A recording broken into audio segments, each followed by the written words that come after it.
ಮಂಡ್ಯದಲ್ಲಿ ಮತ್ತಷ್ಟು ತೀವ್ರಗೊಳ್ತಾ ಇದೆ ಕಾವೇರಿಯ ಕಿಚ್ಚು. ಕೆಲವೇ ಕ್ಷಣಗಳಲ್ಲಿ ಕೆಆರ್ಎಸ್ನಲ್ಲಿ ಬಿಜೆಪಿಯಿಂದ ಪ್ರತಿಭಟನೆ ನಡೆಯುತ್ತೆ. ಕೆಆರ್ಎಸ್ಗೆ ಭೇಟಿಯನ್ನ ನೀಡಿದ್ದಾರೆ ದಕ್ಷಿಣ ವಲಯದ ಐಜಿಪಿ ಆದಂತಹ ಬೋರ್ಲಿಂಗಯ್ಯ ಅವರು. ಐಜಿಪಿಗೆ ಭದ್ರತೆ ಬಗ್ಗೆ ಮಾಹಿತಿಯನ್ನ ನೀಡಿದ್ದಾರೆ. ಮಂಡ್ಯದ ಎಸ್ಪಿ ಆದಂತಹ ಡಾಕ್ಟರ್ ಶೋಭಾರಾಣಿ ಅವರು ಕೆಆರ್ಎಸ್ನಲ್ಲಿ ಭದ್ರತೆ ಪರಿಶೀಲನೆ ನಡೆಸಿದ್ದಾರೆ ಐಜಿಪಿ ಬೋರ್ಲಿಂಗಯ್ಯ. ನೋಡ್ತಾ ಇದ್ದೀರಿ ಆ ಒಂದು ದೃಶ್ಯಾವಳಿಗಳನ್ನ.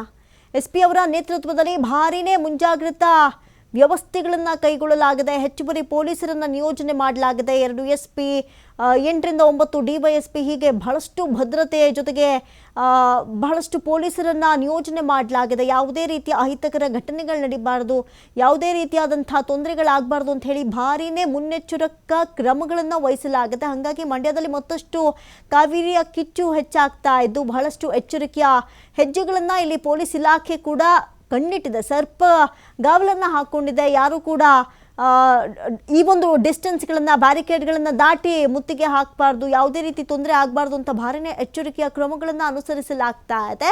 ಹಾಗಾಗಿ ಕೆಆರ್ಎಸ್ ಭೇಟಿಯನ್ನು ಕೊಟ್ಟಿದ್ದಾರೆ ದಕ್ಷಿಣ ವಲಯ ಐಜಿಪಿ ಆದಂತಹ ಬೋರ್ಲಿಂಗಯ್ಯ. ಐಜಿಪಿಗೆ ಏನೆಲ್ಲ ಭದ್ರತೆಯ ವ್ಯವಸ್ಥೆಗಳನ್ನು ಕೈಗೊಳ್ಳಲಾಗಿದೆ, ಎಷ್ಟು ಜನ ಪೊಲೀಸರು ಎಲ್ಲೆಲ್ಲಿ ಕಾರ್ಯಪ್ರವೃತ್ತರಾಗಿದ್ದಾರೆ, ಜೊತೆಗೆ ಏನೆಲ್ಲ ವ್ಯವಸ್ಥೆಗಳನ್ನು ಅನುಸರಿಸಲಾಗ್ತಾ ಇದೆ.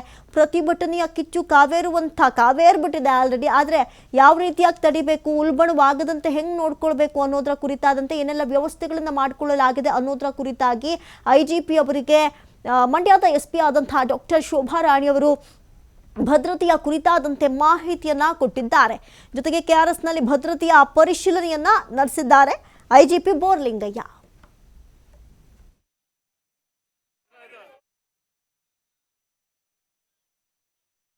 ಎರಡು ಎಸ್ಪಿಸ್, ಒಂದು ಅಡಿಷನಲ್ ಎಸ್ಪಿ, 9 ಡಿಎಸ್ಪಿ, ಸಿಪಿಎಸ್ ಅವ್ರ ಇನ್ಸ್ಪೆಕ್ಟರ್ 28 ಜನ ಮತ್ತು PSIs 46 ಜನ ಮತ್ತು ASIs 59 ಜನ, 10 KSRP ತುಕಡಿ ಮತ್ತು 8 DR ತುಕಡಿಗಳು ಮತ್ತು ಸಿಬ್ಬಂದಿಗಳು ಒಟ್ಟಾರೆಯಾಗಿ ಎಲ್ಲರೂ ಸೇರಿ 1,500 ಸಿಬ್ಬಂದಿಗಳಿದ್ದಾರೆ.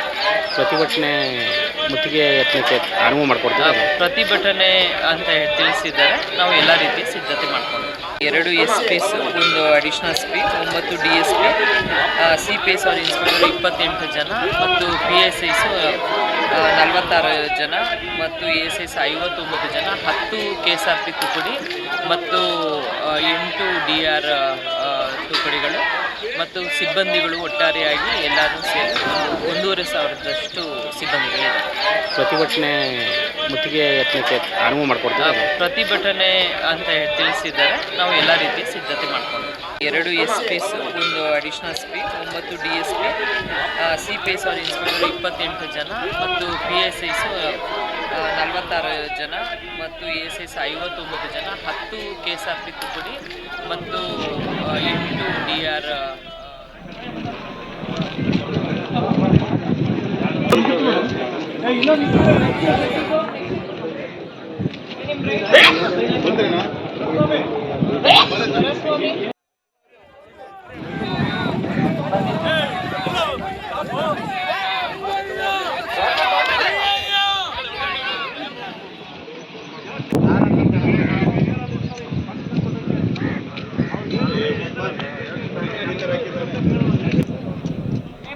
ಈ ಬಗ್ಗೆ ಮತ್ತಷ್ಟು ಮಾಹಿತಿಯನ್ನ ಕೊಡ್ತಾರೆ. ನೇರ ಸಂಪರ್ಕದಲ್ಲಿ ಜಾಯ್ನ್ ಆಗ್ತಾ ಇದ್ದಾರೆ ಪ್ರತಿನಿಧಿ ರಾಕೇಶ್.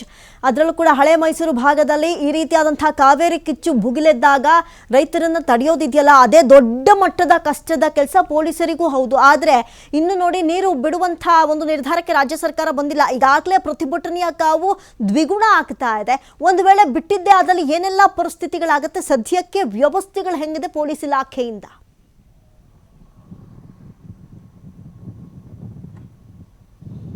ಅಮೃತ, ಕಾವೇರಿ ನೀರು ಬಿಡುವ ವಿಚಾರಕ್ಕೆ ಸಂಬಂಧಪಟ್ಟ ಹಾಗೆ ಈಗಾಗಲೇ CWC ಕೊಟ್ಟಿರುವಂತಹ ತೀರ್ಪಿನ ವಿರುದ್ಧವಾಗಿ ಹೋರಾಟಕ್ಕೆ ರಾಜ್ಯದಲ್ಲಿ ಪಕ್ಷಭೇದ ಮರೆತು ಎಲ್ಲ ಪಕ್ಷಗಳು ಒಂದಾಗಿ ಹೋರಾಟಕ್ಕೆ ಇಳಿತಾ ಇದೆ. ರಾಜ್ಯ ಸರ್ಕಾರಕ್ಕೆ ಬೆನ್ನೆಲುಬಾಗಿ ನಿಂತು ತಮ್ಮ ಬೆಂಬಲವನ್ನು ವ್ಯಕ್ತಪಡಿಸ್ತಾ ಇದೆ. ಇವತ್ತು 11 ಗಂಟೆ ಸುಮಾರಿಗೆ KRSನ ಡ್ಯಾಮ್ ಪ್ರದೇಶದಲ್ಲಿ BJPಯ ನಾಯಕರುಗಳೆಲ್ಲರೂ ಕೂಡ ತಮ್ಮ ಪ್ರತಿಭಟನಾ ಧರಣಿಯನ್ನು ಹಮ್ಮಿಕೊಳ್ಳಲಿದ್ದಾರೆ. ಸೊ ಈಗಾಗಲೇ ಮೈಸೂರಿನಲ್ಲಿರುವಂಥವರೆಲ್ಲರೂ ಕೂಡ ಕೆಲವೇ ಕ್ಷಣಗಳಲ್ಲಿ ಇಲ್ಲಿಗೆ ಬಂದು ತಲುಪಲಿದ್ದಾರೆ. ಸ್ಥಳೀಯರಾಗಿರುವಂತಹ ರೈತರು ಮತ್ತು ಕೆಲವೊಂದಷ್ಟು ಮುಖಂಡರು ಈಗಾಗಲೇ ಸಾಂಕೇತಿಕವಾಗಿ ತಮ್ಮ ಪ್ರತಿಭಟನೆಯನ್ನು ದಾಖಲಿಸಿದ್ದಾರೆ. ಇದರ ಹೊರತಾಗಿ ಈಗ ತಾವು ಕಾಣಬಹುದು ನನ್ನ ಹಿಂಭಾಗದಲ್ಲಿ ಅಂದರೆ ಈ KRSನ ಡ್ಯಾಮ್ನ ಗೇಟಿನ ಸಮೀಪದಲ್ಲಿ ನಾವಿದ್ದೇವೆ. ನೀರು ಮತ್ತು ಇಲ್ಲಿನ ಪರಿಸ್ಥಿತಿಗಳು ಬರಿದಾಗಿರುವಂತಹ ಡ್ಯಾಮ್ನ ಪ್ರದೇಶವನ್ನು ತಾವಿಲ್ಲಿ ಗಮನಿಸ್ಬೋದು. ಅಂದರೆ ಈಗಿರುವಂಥ ಪರಿಸ್ಥಿತಿಯಲ್ಲಿ ಸಾಮಾನ್ಯವಾಗಿ ಈ ಸಂದರ್ಭದಲ್ಲಿ ಅಂದರೆ ಈ ತಿಂಗಳ ಸಂದರ್ಭದಲ್ಲಿ ಕಾವೇರಿ ನದಿ ತುಂಬಿ ಹರಿತಾ ಇತ್ತು, ತಮಿಳುನಾಡಿಗೆ ನೀರನ್ನು ಬಿಡಲಿಕ್ಕೆ ಅವಕಾಶ ಕೂಡ ಇತ್ತು. ಆದರೆ ಈಗ ತಾವು ದೃಶ್ಯಗಳಲ್ಲಿ ಗಮನಿಸಿರುವ ಹಾಗೆ ಡ್ಯಾಮಿನ ಮುಂಬಾಗಿಲ ಆ ಪ್ರದೇಶದಲ್ಲೂ ಕೂಡ ನೀರಿನ ಹರಿವಿನ ಸುಳಿವೆ ಇಲ್ಲದ ರೀತಿಯಲ್ಲಿ ನೀರು ಬತ್ತಿ ಹೋಗ್ತಿರುವುದು, ಡ್ಯಾಮ್ನಲ್ಲಿ ನೀರಿಲ್ಲ ಅನ್ನೋದಕ್ಕೆ ಸಾಕ್ಷಿಗಳು ಕಾಣ್ತಾ ಇದೆ. ಹಾಗೆ ತುಂಬಿ ಹರಿಯುತ್ತಿದ್ದಂತಹ ಕಾವೇರಿ ನದಿ ಪಾತ್ರದಲ್ಲೂ ಕೂಡ ಬಹುಪಾಲು ಜಾಗಗಳು ಬರಡಾಗಿ ಕಾಣ್ತಾ ಇದೆ. ಕಲ್ಲುಗಳೆಲ್ಲವೂ ಕೂಡ ಮೇಲೆದ್ದು ನೀರು ಇನ್ನು ಕೆಲವೇ ದಿನಗಳಲ್ಲಿ ಬತ್ತಿ ಹೋಗುವಂಥ ಸಾಧ್ಯತೆಗಳಿರುವುದನ್ನು ಕೂಡ ತೋರಿಸ್ತಾ ಇದೆ. ಹಾಗೆ ಇಂತಹ ಸನ್ನಿವೇಶ ಇರುವ ಸಂದರ್ಭದಲ್ಲಿ ತಮಿಳುನಾಡು ಇಟ್ಟಿರುವಂತಹ ಬೇಡಿಕೆ ಎಷ್ಟರ ಮಟ್ಟಿಗೆ ಸರಿ, ಹಾಗೆ ಪ್ರಾಧಿಕಾರ ಕೊಟ್ಟಿರುವ ತೀರ್ಪು ಎಷ್ಟರ ಮಟ್ಟಿಗೆ ಸರಿ ಅನ್ನುವಂಥ ಪ್ರಶ್ನೆಯನ್ನು ಕೂಡ ಹುಟ್ಟಿಸ್ತಾ ಇದೆ. ಇವೆಲ್ಲದರ ನಡುವೆ ಅಂದರೆ ಸಾಮಾನ್ಯವಾಗಿ ನದಿ ಹರಿವಿಗೆ ಯಾವುದೇ ತೊಂದರೆ ಆಗದ ರೀತಿಯಲ್ಲಿ ನೋಡ್ಕೊಳ್ಳೋದಕ್ಕೆ KRS ಇಲ್ಲ ಅಂದರೆ ಡ್ಯಾಮ್ ವಿಭಾಗ ನೋಡ್ಕೊಳ್ತಾ ಇದೆ. ಸಣ್ಣದಾಗಿ ನೇರ ನದಿ ನೀರಿನ ಹರಿವಿನ ಆ ಪಾತ್ರವನ್ನು ತಾವು ಕಾಣ್ಬೋದು. ಅಲ್ಲಿ ಅಂದರೆ ಸಣ್ಣ ಪ್ರಮಾಣದಲ್ಲಿ ನೀರು ಹರಿದು ಹೋಗ್ತಾ ಇದೆ. ಇಂತಹ ಸಂದರ್ಭದಲ್ಲಿ ಯಾವುದೇ ರೀತಿಯಾದಂತಹ ಸಮಸ್ಯೆಗೂ ಆಸ್ಪದ ಮಾಡಿಕೊಡದ ರೀತಿಯಲ್ಲಿ ನಡ್ಕೊಳ್ಬೇಕಾದಂತಹ ಕೇಂದ್ರ ಮತ್ತು ನದಿ ನೀರು ಪ್ರಾಧಿಕಾರಗಳು ತಮಿಳುನಾಡಿಗೆ ಹಳೆಯ ಲೆಕ್ಕಾಚಾರದ ರೀತಿಯಲ್ಲಿ ನೀರನ್ನು ಬಿಡಲಿಕ್ಕೆ ಹೇಳ್ತಿರೋದು ತಪ್ಪು ಅನ್ನೋದನ್ನು ಸ್ಥಳೀಯರಾದಿಯಾಗಿ ಎಲ್ಲರೂ ಕೂಡ ಹೇಳ್ತಿದ್ದಾರೆ. ರಾಜಕೀಯ ಮುಖಂಡರು ಕೂಡ ಬೇರೆ ಬೇರೆ ವಿಚಾರದಲ್ಲಿ ರಾಜಕೀಯವನ್ನು ಮಾಡ್ತಿದ್ದವರು ಈ ನಾಡು ನಡಿ ಮತ್ತು ಜಲದ ವಿಚಾರ ಬಂದಾಗ ಒಕ್ಕೊಳಿನಿಂದ ಮುಂದೂಡುವುದಕ್ಕೆ ಯೋಚನೆಯನ್ನು ಮಾಡಿಕೊಂಡಿದ್ದಾರೆ. ಆ ಹಿನ್ನೆಲೆಯಲ್ಲಿ ಮುಖ್ಯಮಂತ್ರಿಗಳು ಕೂಡ ಭಾನುವಾರಕ್ಕೆ ಸರ್ವಪಕ್ಷದ ಸಭೆಯನ್ನು ಕರೆದಿದ್ದಾರೆ. ಅದಕ್ಕೂ ಮೊದಲು ಇಲ್ಲಿ ಪ್ರತಿಭಟನೆಯನ್ನು ಮಾಡಿ ತಮಿಳುನಾಡಿಗೆ ವಾಸ್ತವದ ಸ್ವರೂಪವನ್ನು ತೋರಿಸಬೇಕು ಅನ್ನೋ ನಿಟ್ಟಿನಲ್ಲಿ BJP ನಾಯಕರು ಕೂಡ ಮುಂದಾಗ್ತಾ ಇದ್ದಾರೆ. ಆ ಹಿನ್ನೆಲೆಯಲ್ಲಿ ಕೆಲವೇ ಕ್ಷಣಗಳಲ್ಲಿ ಅವರು ಪ್ರತಿಭಟನೆಯನ್ನು ಮಾಡಲಿದ್ದಾರೆ.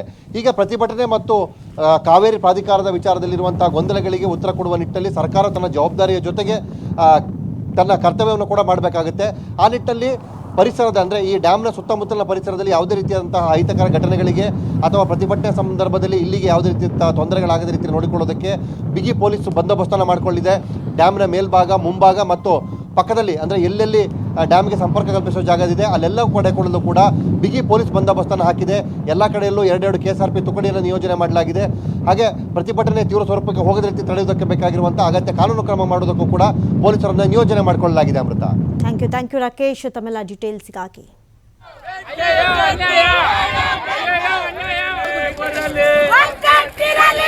ಅಯ್ಯೋ